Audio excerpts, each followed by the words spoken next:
সব তৃণমূলের বিরুদ্ধে, বিচার ব্যবস্থা তৃণমূলের বিরুদ্ধে, বিজেপি তৃণমূলের বিরুদ্ধে, কেন্দ্রীয় বাহিনী তৃণমূলের বিরুদ্ধে, ইডি তৃণমূলের বিরুদ্ধে, সংবাদ মাধ্যম তৃণমূলের বিরুদ্ধে, সিবিআই তৃণমূলের বিরুদ্ধে, ইলেকশন কমিশন তৃণমূলের বিরুদ্ধে, কিন্তু 10 কোটি বঙ্গবাসী তৃণমূলের পক্ষে। এসো লড়াই করো, কত ক্ষমতা দেখি। একদিকে 10 কোটি বঙ্গবাসী, আর একদিকে দিল্লির জমিদারদের নেতৃত্বে ইডি সিবিআই সংবাদ মাধ্যম। আগের বার যা আসন পেয়েছিল তৃণমূল, আগের বার যা আসন পেয়েছিল, আমি বুক ঠুকে এখানে কথা দিয়ে যাচ্ছি, তার থেকে আসন বাড়বে, কমবে না।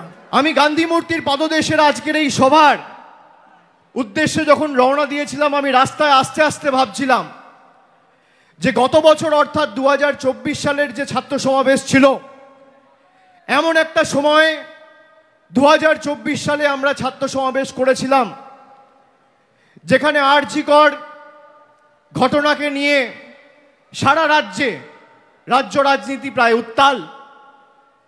আজকে প্রায় 1 বছর অতিক্রান্ত। আমি আগের বছর সভায় বলেছিলাম, এই জায়গা থেকে, এই মঞ্চ থেকে দাঁড়িয়ে, একই সময় একই দিনে ঠিক 1 বছর আগে, যে যারা দোষীর শাস্তিতে রাত দখলের ডাক দিয়েছেন সেই মহিলাদের, নারীদের লড়াইকে আমরা সম্মান জানাই। কিন্তু আজকে 1 বছরের বেশি হয়ে গেল, যেটা মমতা বন্দ্যোপাধ্যায় নেতৃত্বাধীন কলকাতা পুলিশ 24 ঘন্টার মধ্যে করেছে, সেটা নরেন্দ্র মোদীর অধীনে থাকা সিবিআই 1 বছর পার হয়ে গেছে, কিছু করতে পারেনি, এটা প্রমাণিত। আমরা সেদিনকেও বলেছিলাম যে আমরা চাই দোষীর দৃষ্টান্তমূলক শাস্তি হোক। আমাদের রাজ্যের সরকার মন্ত্রিসভায় পাস করিয়ে, বিধানসভায় পাস করিয়ে অপরাজিতা বিল সেপ্টেম্বরের প্রথম সপ্তাহে রাজ্যপালের কাছে পাঠিয়েছিল, যাতে এরকম নরকীয় ঘটনার কোনো পুনরাবৃত্তি বাংলা সহ দেশের কোনো মাটিতে না ঘটে। আজকে 1 বছর হয়ে গেছে, সেই অপরাজিতা বিল বিজেপি বা আমাদের রাজ্যের রাজ্যপাল এবং রাজ্যপাল রাষ্ট্রপতির কাছে পাঠানোর পরেও সেই বিলে তার অনুমোদন এখনো পাওয়া যায়নি। যারা সেদিন রাস্তায় নেমে এই ঘটনার প্রতিবাদ করেছিল, তাদের উদ্দেশ্য শুধু দোষী শাস্তি পাক নয়, তাদের উদ্দেশ্য ছিল গরিব মানুষের যে স্বার্থে যে স্বাস্থ্য ব্যবস্থা মমতা ব্যানার্জির সরকার 2011 থেকে করেছে, সেই স্বাস্থ্য ব্যবস্থাকে চূর্ণ বিচূর্ণ করে ভেঙে ফেলা। না হলে আজকে সেই সিপিএম আর কংগ্রেস আর বিজেপির বন্ধুদের আওয়াজ অপরাজিতা বিল নিয়ে উঠছে না কেন? তারা কেন রাস্তায় আন্দোলন করে মিটিং মিছিল করছে না যে এই বিল অবিলম্বে কেন্দ্র সরকারকে পাস করতে হবে? আপনারা বলুন তো, আপনারা অপরাজিতা বিল পাস হয় তার পক্ষে না বিপক্ষে? হাত তুলে বলুন। আপনারা চান এই বাংলায় যে ঘটনা ঘটেছে এবং তৎক্ষণাৎ 1 মাসের মধ্যে আমাদের রাজ্য সরকার যে অপরাজিতা অ্যান্টি রেপ বিল বিধানসভায় পাস করিয়ে রাজ্যপালের মারফত রাষ্ট্রপতির কাছে পাঠিয়েছে, সেটা পাস হওয়া উচিত কি না উচিত? হাত তুলে বলুন, সবাই হাত তুলে বলুন, উচিত কি না উচিত? আপনারা এলাকায় বলবেন না যে এই বিলকে আটকে রেখেছে? বলবেন না? বলবেন না? বলবেন না? যারা এসআইআর করে আমাদের মৌলিক অধিকার কেড়ে নিতে চাইছে, তাদের বিরুদ্ধে ছাত্র যুব রাস্তায় নামবে না? যারা আমার ভোটের অধিকার আমার কেড়ে নিতে চাইছে, তাদেরকে বাংলা আগামী 26 সালে যোগ্য জবাব দেবে না? আগে আমরা কি দেখতাম, ভারত স্বাধীন হওয়ার পরে যে বিপ্লবী স্বাধীনতা সংগ্রামীরা আমাদের দেশের স্বাধীনতার জন্য প্রাণ দিয়েছিল, আমাদের দেশের স্বাধীনতার জন্য লড়াই করেছিল, পরবর্তী ক্ষেত্রে বাবা সাহেব আম্বেদকরের নেতৃত্বে এবং তার হাতে যে সংবিধান তৈরি হয়, সেই সংবিধান প্রত্যেকটা ভারতীয়কে তার মৌলিক অধিকার দিয়েছে। আজকে ভারতীয় জনতা পার্টির সরকার সেই মৌলিক অধিকার কেড়ে নিতে চাইছে। আগে আমরা কি দেখতাম, যে ভারতবর্ষ জুড়ে সাধারণ মানুষ নিজের ভোটাধিকার প্রয়োগ করে পছন্দের সরকার নির্বাচিত করত বা বাঁচত। আর আজকে কি দেখছি, বর্তমান কেন্দ্রের সরকার নিজেদের সরকারের স্থায়িত্ব বাড়াতে আর নিজেদের সরকারের স্বার্থ রক্ষা করতে ভারতবর্ষ জুড়ে ভোটার বেছে নিচ্ছে। আগে মানুষ সরকার বাঁচত, আর আজ সরকার মানুষ অর্থাৎ ভোটার বাঁচছে। এর বিরুদ্ধে বাংলা লড়বে কি লড়বে না? সবাই হাত তুলে বলুন, লড়বে কি লড়বে না? আমরা 100 দিনের জব কার্ড হোল্ডারদের স্বার্থে লড়াই করে দিল্লিতে গিয়ে বৃহত্তর আন্দোলন সমষ্টিগতভাবে লড়াই করেছি। তাদের হকের জন্য প্রশ্ন তুলেছি, তাদের স্বার্থে লড়াই করেছি। আমাদের মহিলা সাংসদ, বিশেষ করে এসসি, এসটি, ওবিসি, জনজাতি, মূলবাসী, তপশিলি জাতি, উপজাতি প্রতিনিধিদের চুলের মুঠি ধরে ছেঁচড়াতে ছেঁচড়াতে, টানতে টানতে দিল্লির কৃষি ভবন থেকে অমিত শাহর স্বরাষ্ট্র মন্ত্রকের অধীনে থাকা দিল্লি পুলিশ বার করেছিল। আমরা মাথা নত করিনি। আমরা হয়তো দিল্লি থেকে টাকা আনতে পারিনি, কিন্তু আমাদের নেত্রী মমতা বন্দ্যোপাধ্যায় এবং মামাটি মানুষের সরকারের মুখ্যমন্ত্রী 69 লক্ষ জব কার্ড হোল্ডারকে তার বকেয়া পাওনা মিটিয়ে ডাইরেক্ট ব্যাংক ট্রান্সফার করে তাদের অ্যাকাউন্টে টাকা পৌঁছে দিয়েছে। আমরা যদি 69 লক্ষ জব কার্ড হোল্ডারের স্বার্থে লড়াই করতে পারি, তাহলে 10 কোটি বঙ্গবাসীকে যারা বাংলাদেশি বলেছে তাদের যোগ্য জবাব দিতে এবং প্রতিশোধের রাজনীতি তুলতে গণতান্ত্রিকভাবে সমষ্টিগতভাবে পথে লড়াইয়ের আন্দোলনের রাস্তাও বেছে নেব। বিজেপির বন্ধুদের আজকেই 28-এর মঞ্চ থেকে হুঁশিয়ারি করে দিয়ে যাচ্ছি, যারা বাংলাকে পদে পদে লাঞ্ছিত, বঞ্চিত, অপমানিত, কলুষিত, কালিমালিপ্ত করে বিভিন্নভাবে ব্যঙ্গ বিদ্রুপ করে বাংলাদেশি বলে আখ্যায়িত করেছেন, বলছে বাংলা বলে কোনো ভাষা নেই। বলুন, এর জবাব আমরা দেবো কি দেবো না? যারা 10 কোটি বঙ্গবাসীকে অপমান করেছেন তাদের জবাব দেবেন না? যারা বাংলার কৃষকের টাকা আটকে রেখেছে তাদের জবাব দেবেন না? যারা জল জীবন মিশনের অধীনে বাংলার 10 কোটি মানুষের পানীয় জলের প্রকল্পের টাকা আটকে রেখেছে তাদের জবাব দেবেন না? যারা 50 লক্ষ গরিব মানুষের আবাসের টাকা আটকে রেখেছে তাদের জবাব দেবেন না? যারা বাংলা গ্রামীণ সড়ক যোজনার প্রায় 10,000 কোটি টাকার উপর এখনো আটকে রেখেছে তাদের জবাব দেবেন না? দেব কি দেব না? দেব কি দেব না? দেব কি দেব না? আমি সকলকে অনুরোধ করব, আমাদের নেত্রী ইতিমধ্যেই উপস্থিত হয়েছে, আমি বক্তব্য দীর্ঘায়িত করব না। আমি খালি আপনাদের বলবো যে আমরা ঐক্যবদ্ধভাবে লড়াই করব। বিগত দিনেও করেছি, আগামী দিনেও করব। যারা মমতা বন্দ্যোপাধ্যায়কে বাংলা থেকে সরানোর কথা বলে তাদেরকে বলবো, তৃণমূল কংগ্রেসের নেত্রীর সাথে পরে লড়বে, আগে ছাত্র যুবর সাথে মোকাবেলা করো, তারা 10-0 গোলে তোমাদের প্রতিহত করবে। 10-0 গোলে তৃণমূল ছাত্র পরিষদ আর তৃণমূল যুব কংগ্রেসের কাছে এই বিজেপি আর সিপিএম হারবে।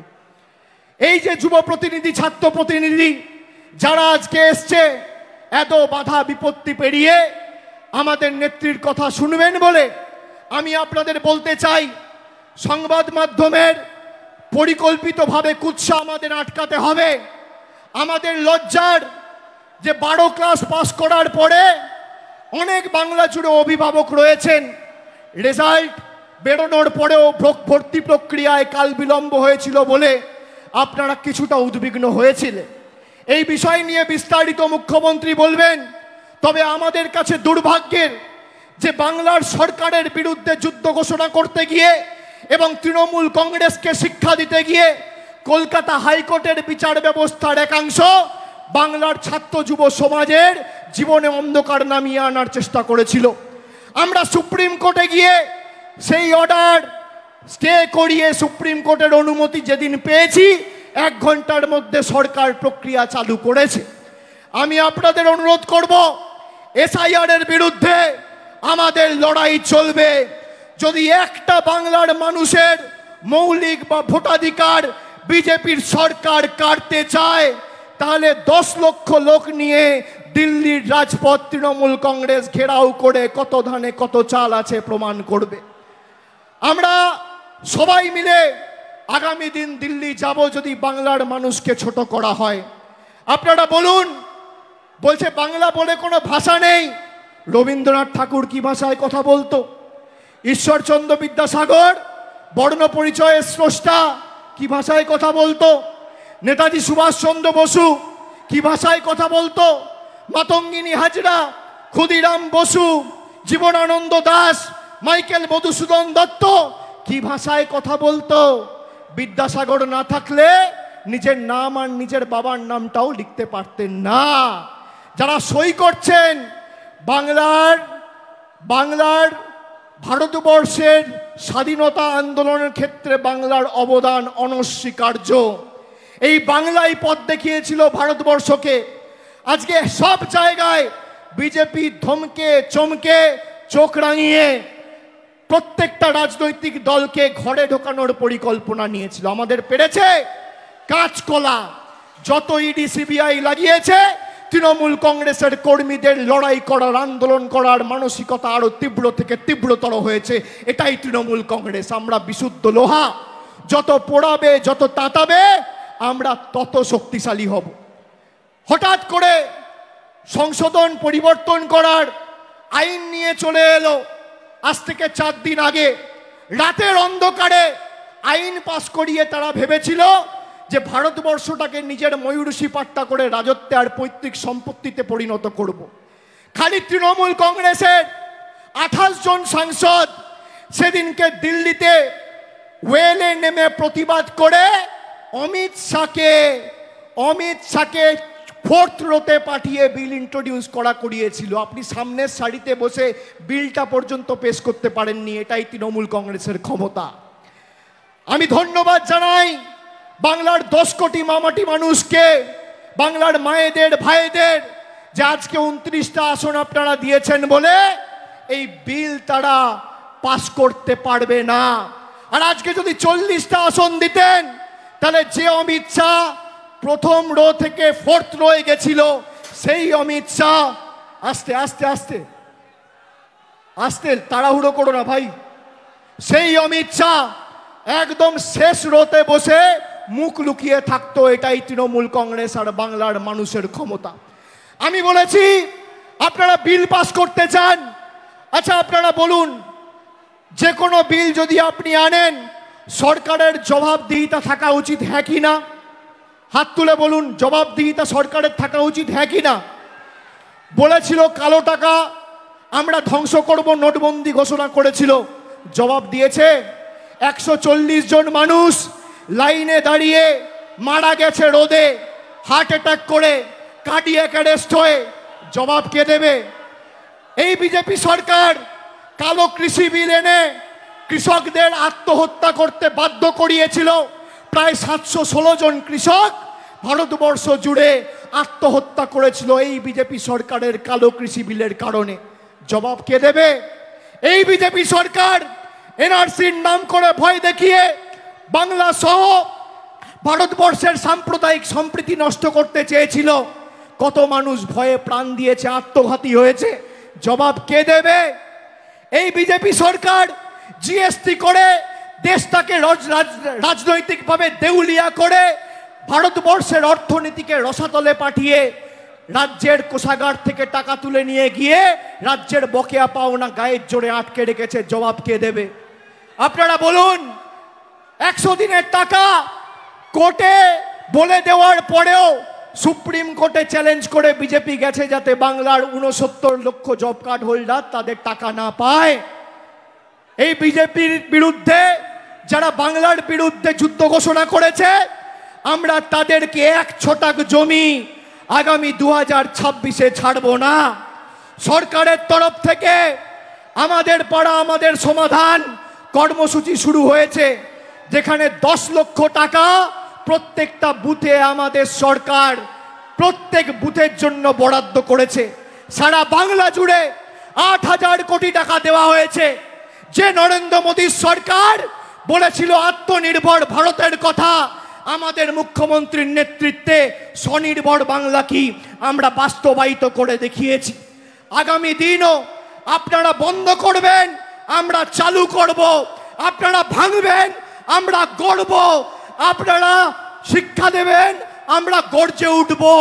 বাংলা আপনাদের কাছে আত্মসমর্পণ করবে না, বাংলা আপনাদের কাছে মাথা নত করবে না, বাংলা আপনাদের কাছে বশ্যতা স্বীকার করবে না।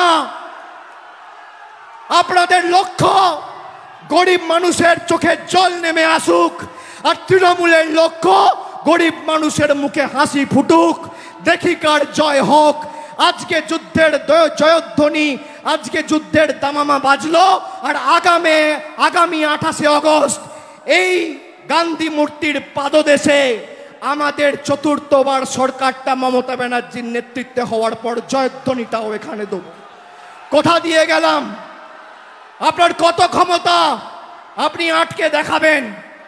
আমরা আগের বার একটা ছোট্ট কথা বলি, দাঁড়াও, সব তৃণমূলের বিরুদ্ধে, বিচার ব্যবস্থা তৃণমূলের বিরুদ্ধে, বিজেপি তৃণমূলের বিরুদ্ধে, কেন্দ্রীয় বাহিনী তৃণমূলের বিরুদ্ধে, ইডি তৃণমূলের বিরুদ্ধে, সংবাদ মাধ্যম তৃণমূলের বিরুদ্ধে, সিবিআই তৃণমূলের বিরুদ্ধে, ইলেকশন কমিশন তৃণমূলের বিরুদ্ধে, কিন্তু 10 কোটি বঙ্গবাসী তৃণমূলের পক্ষে।